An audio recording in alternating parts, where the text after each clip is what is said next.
terceira fase da Revolução Francesa, ela é chamada de fase dos diretórios. A terceira fase da Revolução Francesa, ela é denominada de fase dos diretórios. Por que a terceira fase é denominada de fase dos diretórios? Primeiro detalhe, terceira fase é uma fase controlada pelo Partido Girondino. O Partido Girondino, ele reassume o controle político da Revolução Francesa. Então, a terceira fase é controlada pelo Partido Girondino. Os girondinos retomam o controle da Revolução Francesa. E quando os girondinos eles retomam o controle da Revolução Francesa, eles fundam a Segunda República, né? Eles fundam a Segunda República Francesa e a administração da França passa a ser feita,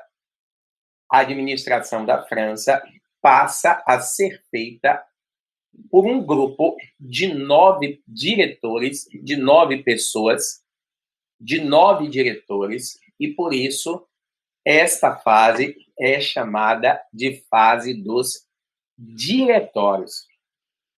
A França passa, nesta fase, a ser governada por 9 diretores. Todos os 9 diretores eram ligados ao Partido Girondino. Então, imagine, fase dos diretórios. A França vai ser governada por 9 diretores. Quer dizer, a França vai virar uma empresa, vai ser governada por 9 diretores. Quer dizer, a França vai virar uma empresa. Um absurdo, né? Você vê o caráter burguês, conservador, né? Reacionário ao extremo que a terceira fase da Revolução Francesa tomou. Nesta fase,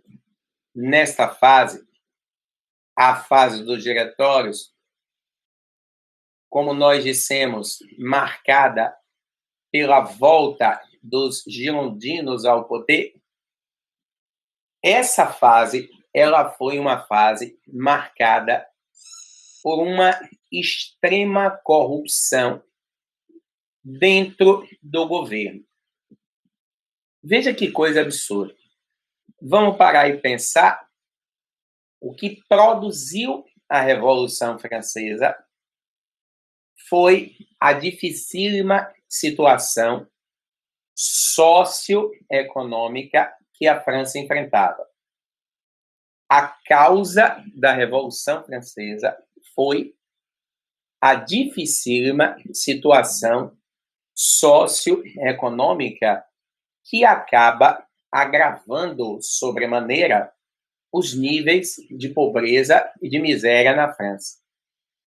Pois é, os girondinos, na terceira fase, tomam o poder e o Estado, que já se encontrava arruinado, os girondinos vão encontrar ainda mais espaços para surrupiar, para roubar um Estado que já se encontrava dilapidado, destruído, depredado, arruinado. Imagine, os girondinos encontram espaço para surrupiar um Estado que já estava surrupiado, um Estado que já estava, não é, sendo depauperado de todas as formas. Então, nós percebemos que nessa fase houve um agravamento da crise socioeconômica. Houve um agravamento da crise socioeconômica. E se houve um agravamento da crise socioeconômica, lógico e evidente, houve um agravamento da situação social da população. Houve um agravamento da situação social da população. Os índices de pobreza, houve um agravamento. Se a crise socioeconômica se intensificou, houve um agravamento, né, uma piora da situação socioeconômica da população francesa. Essa fase foi marcada pelo agravamento da crise socioeconômica. As condições de vida da população francesa agravaram-se substancialmente, quer dizer, o povo já vivia mal. Com a terceira fase, o povo vai viver péssimo. A situação socioeconômica agravou-se de maneira, quanto mais, agravou-se de maneira substancial, com a piora drástica da condição socioeconômica e, evidentemente, os níveis de pobreza se tornaram absurdamente insuportáveis. Existem registros no livro, por exemplo, de Lucien Febvre, A História da Revolução Francesa, de, em algumas áreas da França, a fome ter atingido um patamar tal que a população estava se alimentando de ratos. Porque a situação da fome já era braba. Imagine a França está num processo revolucionário desde 1789. Esse processo revolucionário, desde 1789, piorou substancialmente a situação do Estado francês, agravou muito a situação, né? A cada ano de revolução, a tendência era que o quadro socioeconômico piorasse, até que chegou nesse extremo. Resultado: a piora drástica da situação social acabou no ano de 1799. A piora drástica da situação socioeconômica acabou fazendo com que na França, no ano de 1789, explodisse uma revolução popular denominada Conspiração dos Iguais. Em 1799, explodiu uma revolução popular, porque falamos que a Revolução Francesa é um longo processo revolucionário e nós temos várias micro-revoluções dentro da grande revolução. Então, em 1799, explode a Conspiração dos Iguais. Foi uma revolução exclusivamente popular. Foi uma revolução exclusivamente popular, caracterizando essa passagem, como algumas outras anteriormente citadas, como uma luta de classes, com a revolução exclusivamente popular, liderada por um ex-jacobino chamado Gracchus Babet. Gracchus Babet é um ex-jacobino. Gracchus Babet é um ex-jacobino e ele participou da Conspiração dos Iguais. Ele liderou a Conspiração dos Iguais. Qual o objetivo da Conspiração dos Iguais? Bom, o que levou o povo a participar da Conspiração dos Iguais foi a fome, a pobreza, a miséria, a difícil situação que o povo passava. A conspiração dos iguais teve o caráter socialista. Então, os sans-culottes, eles estavam nas ruas e o objetivo deles era derrubar o governo burguês, o governo reacionário conservador burguês, e implantar na França um governo de caráter socialista. É claro que, quando eu falo que a revolução, as conspirações iguais, foi uma revolta popular de caráter socialista, nós estamos no século XVIII. E este socialismo não é o socialismo marxista. Muitas pessoas equivocam-se achando que a concepção, a ideia de socialismo, ela foi criada por Marx. Não. A ideia de socialismo pré-existe e muito a figura de Marx, né? Então, o que significa socialismo? Se nós conceituarmos a palavra, pegarmos o sentido literal, epistemológico da palavra, o sufixo ismo, a gente sabe, significa culto, louvor, adoração. Socialismo, culto, louvor, adoração ao social. Então, o socialismo, a ideia de socialismo, a ideia de se construir um regime em que a atenção maior seja voltada para o social, para a coletividade, é muito antigo. Em 1799, explode a conspiração dos iguais, e a conspiração dos iguais toma um caráter totalmente popular. O objetivo dos jacobinos, liderados por Gracchus Babet, era derrubar o diretório e implantar na França um governo de cunho socialista. Quando a conspiração dos iguais explodiu, a burguesia da França ficou em pânico. Porque observe o seguinte: não é a primeira vez que o povo se revolta.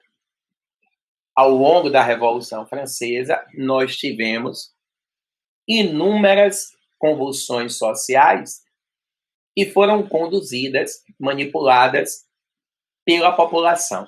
Mas esta convulsão, a conspiração dos iguais, é uma convulsão espontânea e completamente popular. Porque das outras vezes que a população se sublevou contra o status quo, contra a ordem vigente, o povo estava manipulado, conduzido pela elite burguesa. Dessa vez, não. Então, a conspiração dos iguais colocava em risco a sobrevivência da própria Revolução, ou seja, a Revolução Francesa, pela primeira vez, desde que ela explodiu 10 anos atrás, em 1789, a Revolução Francesa, pela primeira vez, estava correndo o risco de se tornar uma revolução totalmente popular. Correto? A Revolução Francesa, pela primeira vez, estava correndo o risco de se tornar uma revolução totalmente popular. E aí, rapaz, quando a burguesia percebeu o risco, a ameaça que a Revolução Francesa estava correndo de se tornar totalmente popular, A burguesia entrou em pânico. É o fim. Acabou. Perdemos o controle da revolução e a França vai se transformar numa nação do povo. Quando tudo parecia estar perdido,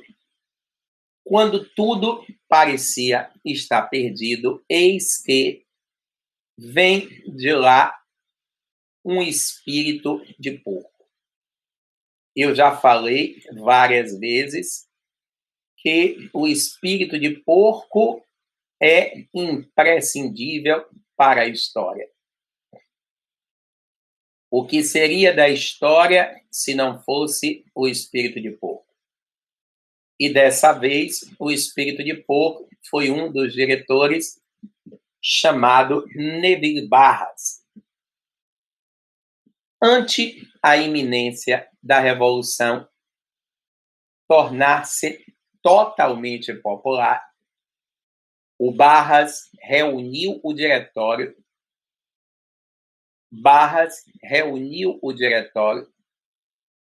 e, com todo o diretório reunido, Barras expõe a sua ideia. Barras, ele fala para o diretório o seguinte: existe uma maneira de nós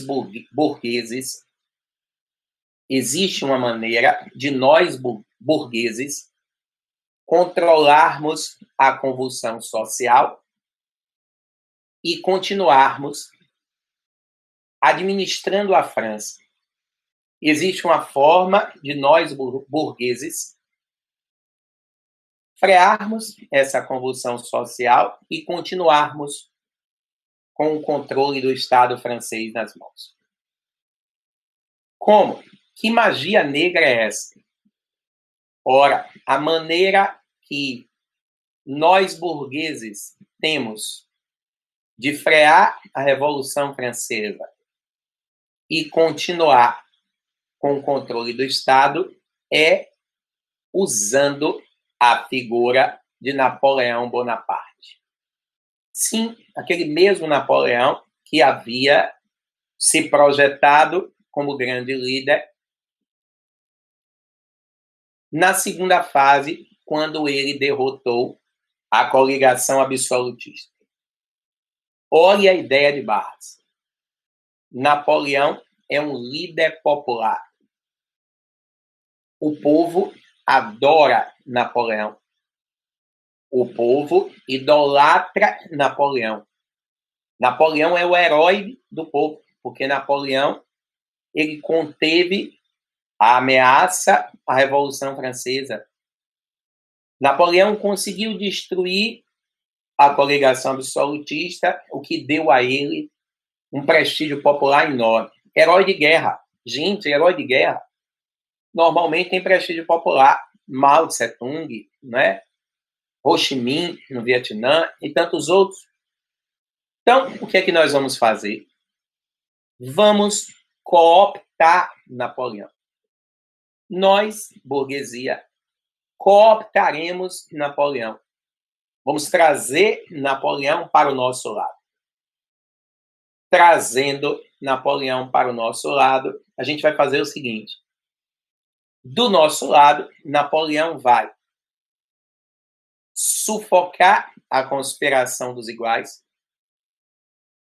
Ora, para um homem que derrotou a Inglaterra, sufocar uma conspiraçãozinha dessas é como tirar o pirulito da boca de uma criança. Então, a gente vai cooptar Napoleão. Napoleão vai sufocar a conspiração dos iguais. E depois que Napoleão sufocar a conspiração dos iguais, Napoleão vai dar um golpe de Estado no diretório, vai derrubar o diretório em nome do povo. Olha que jogada. Napoleão vai derrubar o diretório em nome do povo e vai assumir o controle, vai assumir o poder na França em nome do povo. Então, observe o seguinte: a burguesia estava articulando com Napoleão uma peça teatral. Napoleão, como era um herói popular, teoricamente, ele daria um golpe em nome do povo e derrubaria o diretório. Depois de derrubar o diretório, Napoleão ascenderia, ou seja, ele se tornaria o governante da França. Ele tomaria o poder e passaria a governar em nome do povo. Mas, na verdade, ele estaria administrando para atender os interesses da burguesia. Entendeu? Então, o golpe seria um grande teatro, uma grande armação, uma grande maracutaia.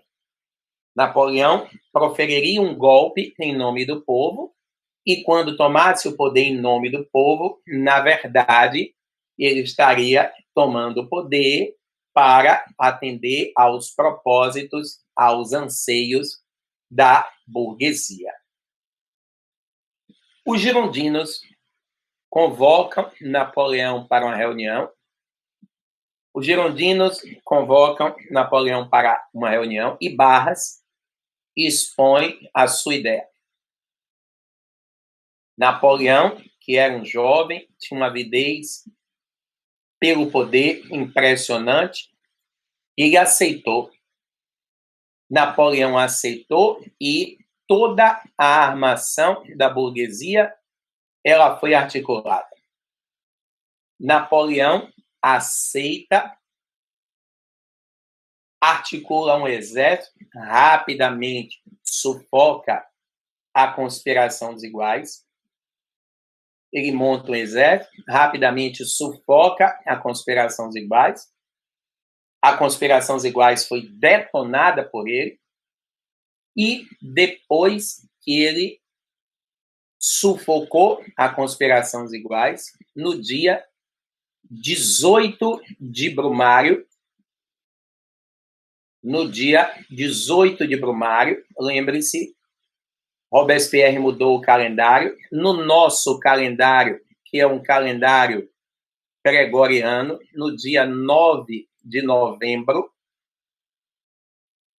Napoleão deu um golpe de Estado no diretório. No dia 18 de Brumário de 1799, Napoleão deu um golpe de Estado no diretório e assumiu o poder na França. Teoricamente, em nome do povo. Mas, na prática, Napoleão, está aqui no centro, aqui, inclusive, é uma imagem deturpada dele, que ele tinha 1,61 m, ele usava botas com plataformas internas para dar a impressão dele ser mais alto, né? Então, o golpe 18 de Brumário foi uma fachada. Teoricamente, Napoleão estava dando um golpe em nome do povo, mas, na prática, ele estava atendendo aos interesses da burguesia capitalista. O golpe 18 de Brumário foi um grande teatro, articulado, montado pelo diretor Barras, e Napoleão aceitou. Napoleão sufocou a conspiração dos iguais, derrubou o diretório no golpe 18 de Brumário de 1799. O golpe 18 de Brumário marca o fim da Revolução Francesa e o início da Era Napoleônica. Napoleão, ele governou a França ininterruptamente de 1800 até 1815.